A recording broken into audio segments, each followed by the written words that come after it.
Certainty is a concept that can be cleared up. It's something we want to achieve when we know enough. We're certain it's important for teachers, students, anybody who's a thinker.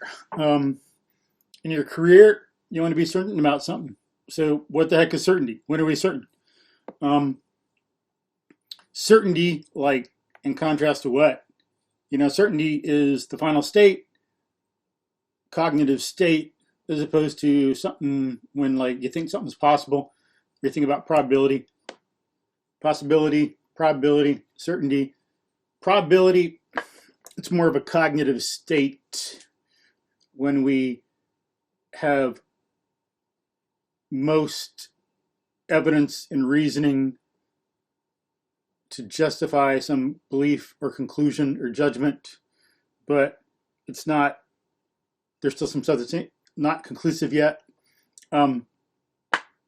Whereas certainty, you got enough evidence, the totality of the evidence is there, but we got to look at method too, not just content. The truth, the whole truth, and nothing but the truth in a certain way. We got to follow the methods of logic.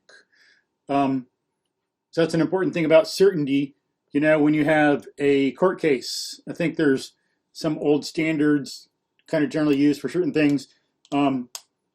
So for a murder case, what, the classic thing is like, what, you got motive, means, and opportunity. A motive to do something, you had access to the weapon, an opportunity to commit the crime, things like that. I think those are some three things that need to be proven. So there's standards that you have to go through. It's content, the truth, the whole truth, nothing but the truth, but there's some standard. Same thing for other things. The geometric proof, it's not just a bunch of stuff scribbled around. There needs to be the totality of the evidence for some geometric conclusion, but there needs to be a method followed to prove it. Premises, reasoning, tight connections, things laid out in order, things like that. To know it's true, you can't just have 300 lines arbitrarily ordered around somewhere. They need to be ordered in a way that's intelligible, where we can know and understand that there's a conclusion, and not just think maybe, kind of, sort of. So for certainty, we need enough evidence, and we need like standards of proof met, whether it's geometric proof, something legal, something scientific. There's the proper or a good logical, epistemological, philosophical idea of certainty that'll be more helpful than, oh, I kind of feel like it. So, you look up certainty here and there. Dictionary.com, certainty, an assured fact. That's not too helpful. What is this? Something on Google. I'm not sure where this comes from. Definitions from Oxford Languages. Yeah. Certain, known for sure. Established beyond doubt. And when you just develop that one a little bit better, it's a little more, it's better than what some might think. I know for sure. There's no doubt. Yeah, but when we want to know about if someone is certain, you got to look at the person and what they think. Is it merely a feeling they have? What do they take as reliable? It's not helpful just to use the word. We'd want to see, to know what certainty is for the person. What are some other examples of certainty? How do they know that this thing is certain? How do they know that things in general are certain? What do they do to establish that something's certain as opposed to whatever else it could be? What do they know? Is it just a feeling? Because not all certainty is created equal, so to speak, of course, because not all certainty is really certain. Just because someone's using a word doesn't mean they're really that way. Or the concept doesn't mean the concept really applies.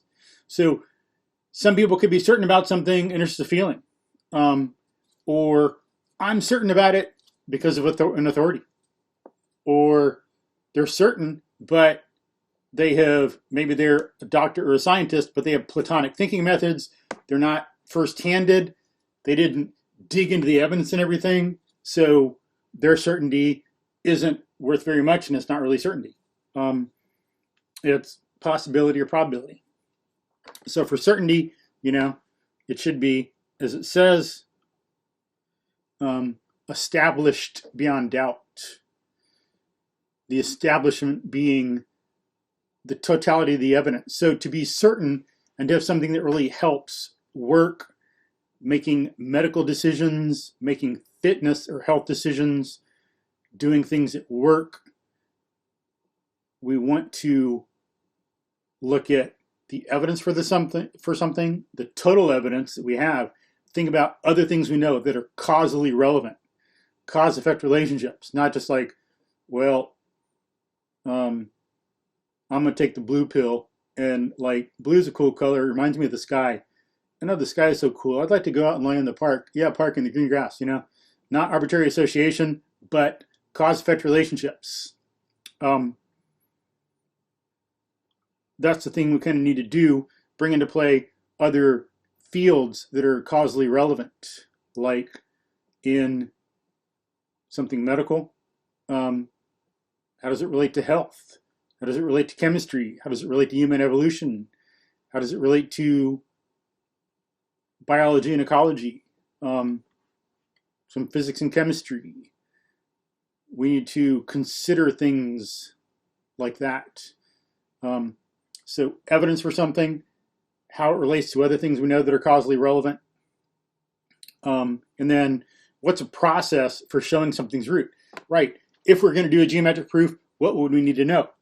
If you're going to prove something follows a certain claim, something's claimed to be a certain way, what would we really have to know to prove it? Those are the things that really gives certainty a cognitive state, and then that feeling of like confidence we have from it. Some people might train themselves to have confidence in an authority.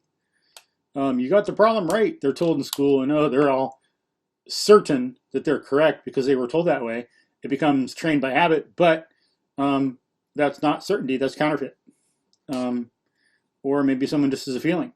So we should work on developing real certainty in ourselves, like one thing at a time, a little at a time. It's not our fault that we are the way we are right now in terms of what we know and understand and can be certain about. We didn't make our own education. It's something we suffered. We didn't come into this culture. It's something we suffered. We just got to make the best we can of it. As I say a lot, I don't make the rules. I just live here. We can make some choices and work on making ourselves better inside. But remember that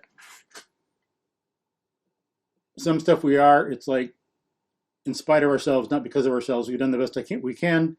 So we just got to work on that, start doing a little bit at a time, thinking about what the evidence is for something, thinking about other evidence, thinking about standards of proof, and reading into it, reading more. I don't mean like reading into something, telling it what it is, like studying, researching different things a little at a time, looking at logic books to learn about the things that matter, not so much deduction, but how to form a concept. How does the generalizations really work, not just what does some nonsense people say about it? How do we classify? How does argument analysis work? Like going through a long argument, going through a bunch of steps, putting things together. What's an explanation? Some things like that are what would be more helpful for learning method. Abraham Lincoln studied geometric proof to make himself a better reasoner, so he learned what it was to demonstrate something. Where do you start? When do you bring it in evidence? Can you rely on a conclusion that's already been formed, whether it's like a theorem in geometry or a prior precedent in law, and connect all these to build an argument? But work on something a little at a time because it'll help it work. The better we think, the better we can work and live. But those things, looking at facts and learning more evidence, starting to connect what you know to other things you know, learning about how to reason and what standards of proof are in certain areas, those are things that we can do to develop real certainty and not some of this limited counterfeit or fake stuff. Peace.